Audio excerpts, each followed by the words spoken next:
நல்லவை எல்லா தீயவாம் தீயவும் நல்லவாம் செல்வம் செயற்கு. வணக்கம், இது உங்கள் கவிதோஸ் வலையொலி. விதி வலியதுன்றதுக்கு இவரே சாட்சி. கர்ணன் கிருஷ்ணரை பார்த்து, கிருஷ்ணா, என் வாழ்க்கையில ஏன் இவ்வளவு அநியாயங்கள் நடக்குது? இதுதான் விதியா?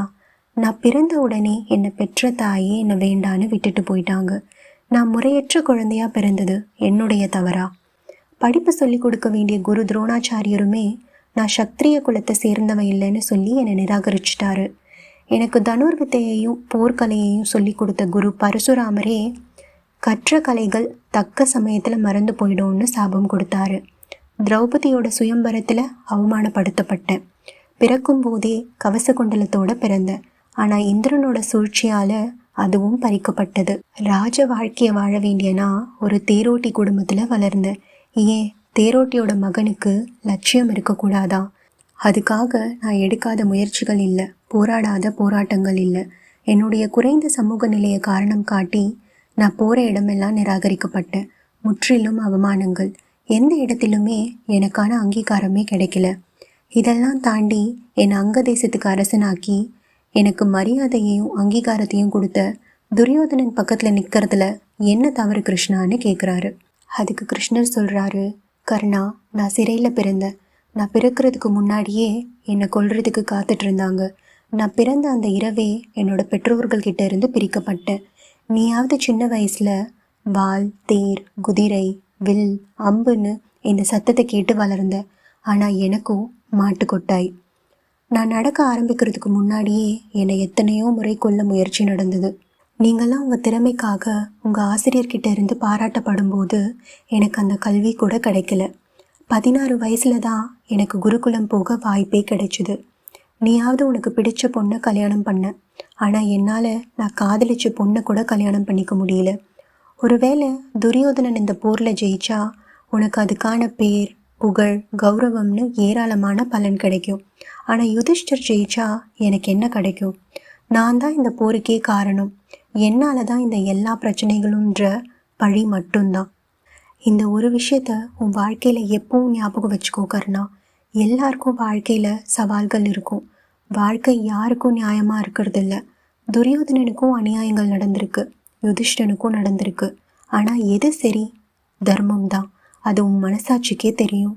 நமக்கு எவ்வளவு அநியாயம் நடந்தாலும் சரி, எத்தனை முறை அவமானப்படுத்தப்பட்டாலும் சரி, நமக்கு வர வேண்டியது மறுக்கப்பட்டாலும் சரி, அந்த நேரத்தில் நம்ம எப்படி நடந்துக்கிறோன்றது தான் முக்கியமே. உங்கள் வாழ்க்கையில் அநியாயம் நடக்கிறதுன்றதுக்காக அதர்ம வழியில் பயணம் பண்ணுறது எந்த விதத்துலேயும் சரியாகாது கர்ணான்னு கிருஷ்ணர் சொல்கிறாரு. என்னோட கதை சொல்லும் சக்தி காணொலியில் சொன்ன மாதிரி கதை கேட்குறது எவ்வளவு முக்கியமோ கதையோட தார்மீகத்தை புரிஞ்சுக்கிறதும் ரொம்பவே முக்கியம். இந்த கதை மூலமாக நம்ம தெரிஞ்சுக்கிட்ட 2 விஷயங்கள், இல்லை நம்ம வாழ்க்கையில் நிச்சயம் செயல்படுத்த வேண்டிய 2 விஷயங்கள். முதலாவது, விதி என்னதான் நமக்கு எதிராக நின்னாலும், நம்மளை வாழவே விடாமல் பண்ணாலும் நம்ம ஒருபோதும் நம்ம முயற்சிகளை கைவிடவே கூடாது. நம்ம இலக்குகளை நோக்கி கடைசி மூச்சு இருக்கிற வரைக்கும் போராடிட்டே இருக்கணும். எவ்வளவு விழுந்தாலும் மறுபடியும் எழுந்து விடாமுயற்சியோடு போராடுறவங்களுக்கு அந்த விதியை கைவிட்டாலும் அவங்க பண்ண முயற்சியும் போராட்டமும் அவங்கள என்னைக்கும் கைவிடாதுன்றதுக்கு கர்ணனே சாட்சி. 2வது, கொடை வள்ளலாவே இருந்தாலும் அதர்மத்துக்கு துணை நின்னா அதற்கான விளைவுகளை அனுபவிச்சே ஆகணுன்றதுக்கும் கர்ணனே சாட்சி. கர்ணனோட புகழ் உலகெங்கும் பரவி இருக்கிறதுக்கு காரணம் அவர் ஒரு கொடை வள்ளல்ன்றதுனாலேயோ இல்லை ஒரு சிறந்த போர் வீரர்ன்றதுனாலேயோ மட்டும் இல்லை. அவர் பிறந்ததுலேருந்து இறக்குற வரைக்கும் விதி விளையாடாத விளையாட்டே இல்லை. எத்தனை முறை அவரை கீழே விழுத்தினாலும் கொஞ்சம் கூட துவண்டு போகாமல் ஒவ்வொரு முறையும் அதிலிருந்து திரும்பவும் எழுந்து முயற்சிக்கிறதுன்றது அவ்வளவு சாதாரணமான விஷயமே இல்லை.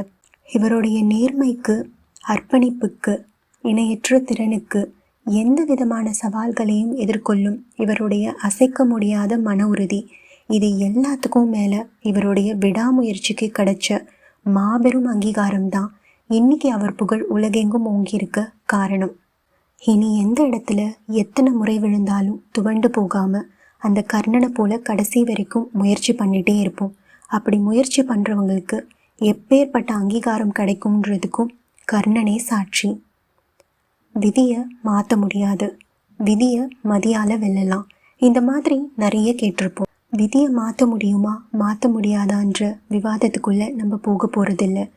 விதி வலியதுன்னு சொல்கிறாங்களா, அப்படியே இருக்கட்டும். அதனினும் வலியது இருக்குது, அதை நம்ம செயல்படுத்துவோம்.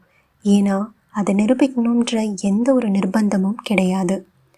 இன்னும் எளிமையாக சொல்லணும்னா, விதி வலியதுன்னா விடாமுயற்சி அதனினும் வலியது.